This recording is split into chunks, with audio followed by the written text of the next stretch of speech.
Welcome, welcome, welcome. I hope you all have had an amazing week. My name is Jordan Davidson, and this is another edition of Behind the Bench. This November, I am growing a mustache in support of men's mental health. Just like a mustache, mental illness starts out invisible but soon grows into something you cannot ignore. If you'd like to make a donation to my Movember page, the link is in the description, and men, please take care of yourselves. After some heavy travel early in the season, the Steelheads got a week off from travel, just playing a couple of home games this week, Friday against the Peterborough Petes and Sunday against the first place Ottawa 67s. Here is how those games went. The game on Friday against Peterborough happened to be Pink at the Rink Day in support of women's cancers, including breast cancer. Here's what I got pre-game, including a very moving pre-game ceremony from that game. All right, another successful delivery. Looks like white day outside, but it's Pink Day inside. Pink at the Rink happening tonight. The Peterborough Petes are in town. Let's walk around. Here come Peterborough Petes, someone for the Steel to beat. Shooting and scoring in pink jerseys today. So the first lasting snowfall of the winter season coming this week. It's even heavier in the States. They had to cancel a couple of games in Erie because of snowstorms down there. So tonight and tomorrow their games there were canceled. Ottawa 67s were supposed to play in Erie tomorrow night and then come here for the Sunday afternoon game. So they're safe from doing that. But yeah, the Buffalo Bills also had to move their game from Buffalo to Detroit where there's a roof. So snow is affecting a lot of things down there. But up here, it's just a nice little dusting. Let you know who we're playing tonight. That's Pete on the left. On the right, that's Pete. There's a couple of Petes in the middle there. That's Pete with the ball right now. And Pete with the other ball. Pete's just coming to join them right there. And yeah, these are the Petes. Pink team, purple team. Isn't that how you play rock, paper, scissors? Pink beats purple? I don't know. I have to review the rules. Everyone leave a comment. Tell Aiden you love his hat. Yeah! Yeah. You know, we're all about spreading positivity here. Woo-hoo. You want this kid to smile, right? Yeah! I mean, he smiles all the time, but yeah. Fair point. Fans, welcome to tonight's game between your Mississauga Steelheads and the Disney Peterborough Petes. Please join us in welcoming to the ice fans. Welcome the 9th annual Pink at the Rink game featuring your Steelheads and the Peterborough Petes. Breast cancer is a disease that touches so many of us, and tonight we'd like to recognize a few members of the Steelheads family and the Mississauga Girls Hockey League who have fought so hard to be with us here today. Join me in welcoming to the ice 5-year survivor and mother of Steelheads forward James Hardie, Sonia Hardie. Woo! 10-year Steelheads season ticket holder, Carol Phillips. 1-year survivor and cousin to Luca Del Blues, Michaela Bergenton. And mother of Steelheads forward Owen Buck Beck, Genevieve Deck. Representing the MGHL and a survivor twice, 21 years and 13 years.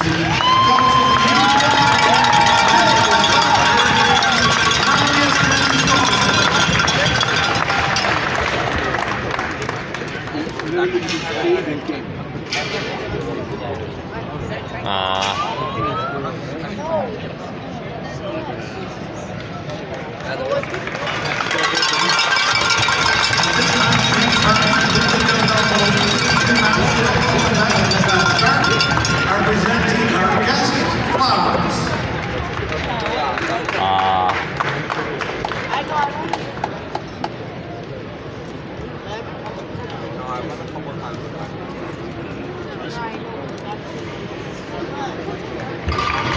Thank you, everyone.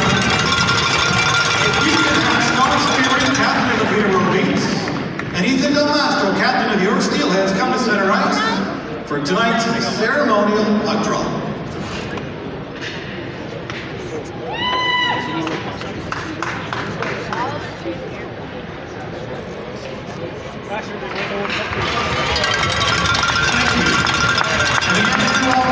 Thank you for your courage and thank you for supporting our cause tonight. Alessio Baglieri started in net for the Steelheads. In net for the Peterborough Petes was Michael Simpson. The puck dropped, and the game between the purple team and the pink team got underway. A couple of quick penalties midway through the first period. Xander Vecchia for tripping and Kai Schwint for hooking would put the Steelheads in a 5-on-3 hole. They actually did a pretty good job of killing most of that penalty, but it was right after Xander Vecchia got out that Chase Stillman, get used to hearing that name, put the Peterborough Petes on the board first with a power play goal, give the assist on that to J.R. Avon and the newly acquired Brennan Hoffman. It would be 1-0 Peterborough after 1. It would just take 21 seconds into the second period for Chase Stillman to strike again. Just a slapper from the point that Alessio Baglieri did not see. No assist on that one, and it would be 2-0 for the Peterborough Petes. Petes would get another one at the 12:09 mark. About 10 minutes later, a Samuel Meyer point shot would be tipped by, you guessed it, Chase Stillman. He would complete the hat trick. Meyer, as I mentioned, with the assist, and the other assist to Tucker Robertson, and it would be 3-0 for the Peterborough Petes. Unfortunately, this would just not be the Steelheads' night. The Petes got 2 more late in the second period, a 4th one by Tommy Pertler.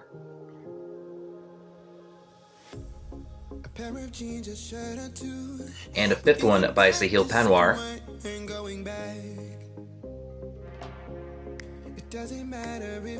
And it would be 5-0 Peterborough at the end of 2. That would be it for Alessio Baglieri. Ryerson Leanders, just back from BC, would take over net for the Steelheads in the 3rd.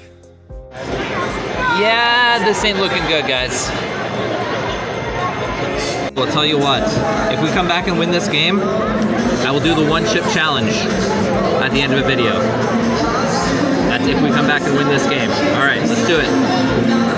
There were not a ton of penalties in this game, but early in the 3rd period, Isaac Enright and Sean Spearing would get tied up. They would try to go at it. The refs wouldn't let them. It'd be a couple of roughing minors for both. They'd go to the box 4-on-4. Nothing really came of that. But yeah, not a whole lot of penalties in this one. You know who wanted to see me do the 1-chip challenge? Zach LAVOIE, just 4:12 into the 3rd period with a slapper from the right wing that finally beat Michael Simpson. His 9th of the season, give the assist to James Hardie and Chaz Sharpe. And the Steelheads will be on the board, but still a long way to go, down 5-1. Unfortunately, or maybe fortunately for my tongue, Chase Stillman decided to add to his already crazy night, scoring his 4th goal of the game at the 8:30 mark of the 3rd period. This one was unassisted. Chase Stillman entered the game with 3 goals and exited this game with 7. So yeah, crazy night for him. It would be 6-1 for Peterborough. Just over a minute later at 9:37, it would be 7-1 for the Peterborough Petes as Nick Lardis was able to snap one past Ryerson Leanders, give the assist on this one to Justin Dizzotti and Jax Dubois, and yep, make it a 7-1. So I think my tongue is going to be safe for this one. Brennan Hoffman would clear a puck out of play, making some Petes fans happy, but unfortunately would give him a delay of game penalty, and the Steelheads would capitalize on that one. Bryce Cook snapping one past Michael Simpson, give the assist on that one to Charlie Callahan, and again, a long way to go, but the Steelheads would have a 7-2 score now. Unfortunately, this game was well out of reach for the Mississauga Steelheads. Owen Beck would add a late goal to make it 7-3 and add to his team-leading goal total with 14. Give Luca Del Bello lose the assist, but 7-3 Peterborough would be the final on Pink at the Ring Day. A crowd of 1,274 would see the Purple on Pink massacre. Here are the 3 stars from the game and what I got after the game. All right, fans, here it is, the 3 stars of the game. Raise your game. The 3rd star from the Steelheads, number 9, BRICE. All right.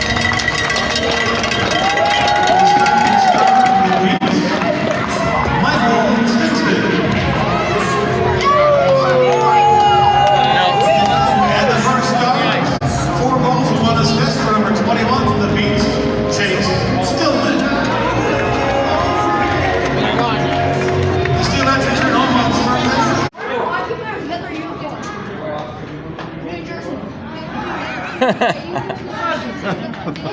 I want to take a picture with Vecchia. Yeah. Actually, on your phone. Have a good night. Night. We'll see you Sunday. Yeah. Oh, he's already here. Yep. No, I'm in a picture. Okay, 1 picture without you. Get over here. I like your video. Those were lovely. You guys were so funny.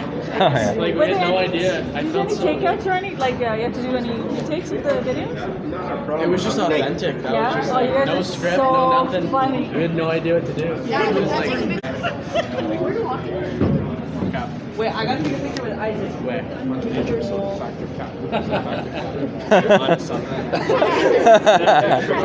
Xander likes it.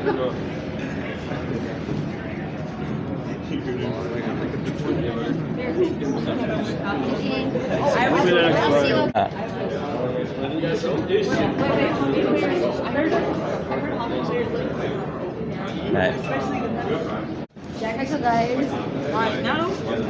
take a picture. Thanks for coming, guys. Take a picture. See ya. Alright. Well, let me get out of your way. That's way too close. Awesome. Yeah. Yeah. All the pictures. I need to ask him how tall he is. Good night. Hold on, Michael. Oh, stop it. Photo bomber. Get out. Out. Okay, bye. Just kind of like. Good night, buddy. Yeah.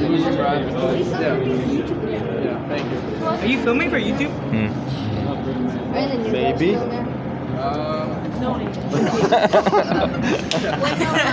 He's in all those. Extra credit. This is what they really want to see. Let's go, guess 30. Let's go, guess 30. Sister, I'm good. Do you know who else? Oh, you haven't been. It was always photo bombing. When I let you guys cooking. It was fun. Yeah. No, you're wait, which one? Oh wait, did you were doing rock paper scissors? How did I Yeah. miss? I have a question. Wait, I didn't. Is that the one where you went down Kevin. and go out? Is that what you got? He also plays goalie. Beside you. No. Have a good night. Have a good night. Yeah. Bonsoir. Okay, you guys go. The Steelheads had Saturday off. I think this was the first Saturday since week 1 that I didn't have a game to go to. So I actually got a flu shot done, I got a haircut, and I went to the Santa Claus parade, and went home in time for the Leaf game as well. So I was able to occupy my Saturday. Sunday, however, the Steelheads would be back in action, welcoming in the first place Ottawa 67s. Sunday now, no longer beach weather, but we're back for some more Steelheads hockey. These 67s in town today. Time to walk around. So that is the bus the Ottawa 67s came on. I don't think they had their own bus last year either. It's always been a rental bus. But yeah, they lead the league right now with 34 points, which is a 17-1 record, which is nuts. So we have a tough game coming up, but let's hope we can make them 17-2 by the end of the day. World Cup began today. Canada's playing for the first time since 1986. Not in this game. This is Qatar against Ecuador, something like that. But yeah, I don't know how well Canada's going to do, but look forward to cheering them on. Grey Cup is also tonight. Argos are playing the Winnipeg Blue Bombers. Let's go Argos. Is this Canada's World Cup team? They are wearing the right colors. Well, I don't think I can cheer for this team tonight. So this is what a first place team looks like. Now I'm sure the stripes add a few points to the record. These guys. Alessia Biglieri would again start in net for the Steelheads. For the 17-1 Ottawa 67s, it would be Max Donoso. The puck dropped, and we once again got underway. The ice was broken at the 6:04 mark by a shot from the Ottawa 67's Chris Barlas, beating Alessia Biglieri top corner, gave the assist to Anthony Costantini and Will Garrior, and they would be 1-0 for the Ottawa 67s. It didn't take long to answer though. At the 7:21 mark, Luca Del Belbaluz with a beauty from the left wing, beating Max Donoso on his left side, gave the assist on this one to Xander Vecchia and James Hardie, and we had a 1-1 game, just like that. Something a little strange happened later in the first period. Now, the OHL has kind of been cracking down on improper mouthguard use. I guess they wanted to actually guard players' mouths as opposed to being a chew toy. A lot of players, you can see them hanging the mouthguard out of their mouth type of thing, and I guess they don't like that. So Tyler Boucher, the Ottawa 67s, was the latest victim of that crackdown. He got a 10-minute misconduct, which essentially took him out of the rest of the first period, but he'd be back for the second. Didn't really affect anything, but just one of those strange things that's been happening in the OHL lately. The tie would be broken later in the first period at the 13:58 mark. A beautiful pass from Luc Misa to Zach LAVOIE, who was able to wrist it past Max Donoso. As I mentioned, Misa with the first assist, the second one to Owen Beck. And it would be 2-1 Steelheads, and that would be the score going into the second. Derek Smythe of the Ottawa 67s would take a tripping call at the 4:10 mark of the second period, and it would be at the 5:05 mark. Owen Beck with a beautiful pass to Luca Del Babaluz from behind the net. Luca snipes it home for his second of the game. Beck with the assist and Charlie Callahan with the other one, and that would make it 3-1 for the Steelheads and put Luca Del Babaluz on HARDIE watch. More penalties throughout the second period. Ryan Struthers and Ethan Quick would get tied up in the corner. They'd get a couple of roughing minors for their troubles. Later in the second, Lucas Carmiris would take a holding call. That was at the 17:30 mark. At exactly the 19-minute mark, while the Steelheads were still shorthanded, Thomas SIRMAN was able to beat Alessio Baglieri. Assist on that one to Tyler Boucher and Anthony Costantini. It kind of looked like it was shot in like one of these. So they did have a lengthy review for a potential high stick, but the goal did stand in the end. I don't think the Steelheads liked it, but it would go into the third period. Steelheads still leading 3-2. The Steelheads would hang on to that 3-2 lead for the vast majority of that third period, killing off an Isaac Enright holding call in the process. That was taken at 16:03. Nothing coming of that one. The 67s would eventually pull the goalie Donoso. I think at that point they were trying to get Luca the hat trick. To no avail, unfortunately, and it would eventually be Jack Mateer scoring the tying goal with just 18 seconds left on the clock, the 19:42 mark. Vincent Jouer with the assist, and it would be 3-3, and the game would head to overtime. Now, I don't know if they were still trying to give Luca the hat trick at that point. I thought there was one point in overtime where someone passed to Luca instead of taking what I thought was a pretty good shot. It didn't work, unfortunately. Steelheads have 4 hat tricks so far this season, including 2 the previous week, so I wonder if they have a little bit of hat trick fever, trying to get Luca one too. Didn't work, unfortunately. This time it would backfire. Vincenz Rohr would eventually score the game winner for the Ottawa 67s at the 1:36 mark in overtime. Assist to Luca Pinelli, and just like the Owen Beck overtime winner last week, the goalie would get the second assist, Max Donoso picking one up. Steelheads would get the single point, moving them up to 25. But it would be a 4-3 victory for the Ottawa 67s, now moving up to 18-1. So with the single point, it was not a completely pointless week for the Steelheads, but it was one of the roughest weeks of the season so far. Here are the 3 stars from the Ottawa game and the very little I got post-game. All right, fans, here are today's 3 stars of the game presented by Pro Hockey Life. Raise your game. The 3rd star from the Steelheads with a fair of assist, number 92, Owen Beck.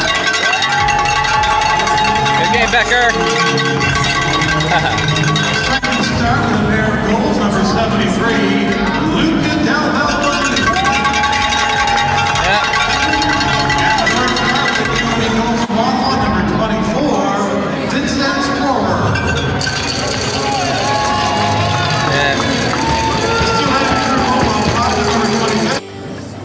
You guys recognize this player?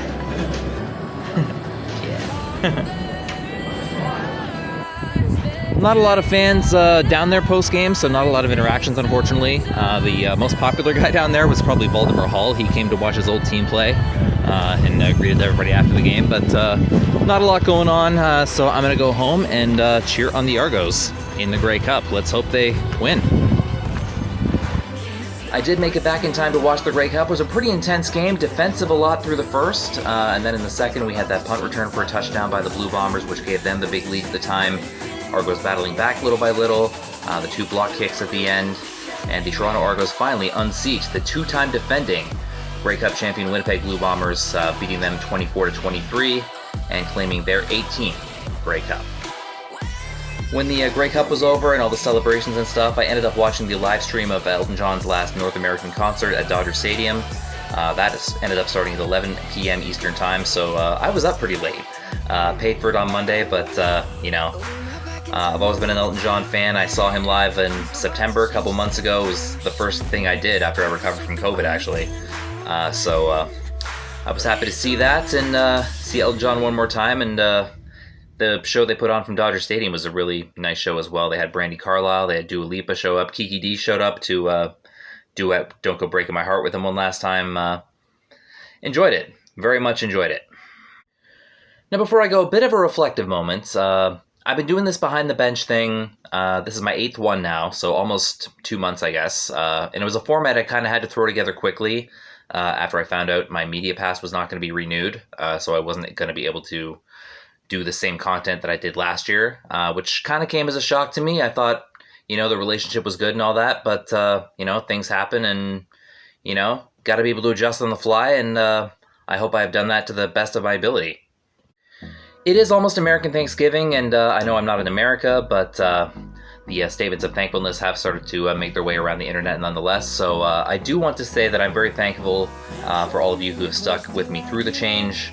I know you'd probably rather be watching game day vlogs, and I've probably made no secret that I'd rather be doing game day vlogs, but right now I'm not able to, so that's the thing. But I do appreciate that the views have pretty much stayed the same, and the subscribers have actually increased since that time, so I'm glad that what I'm doing is still somewhat watchable, even though it's not exactly what I want to be doing right now, but I appreciate y'all for sticking with me.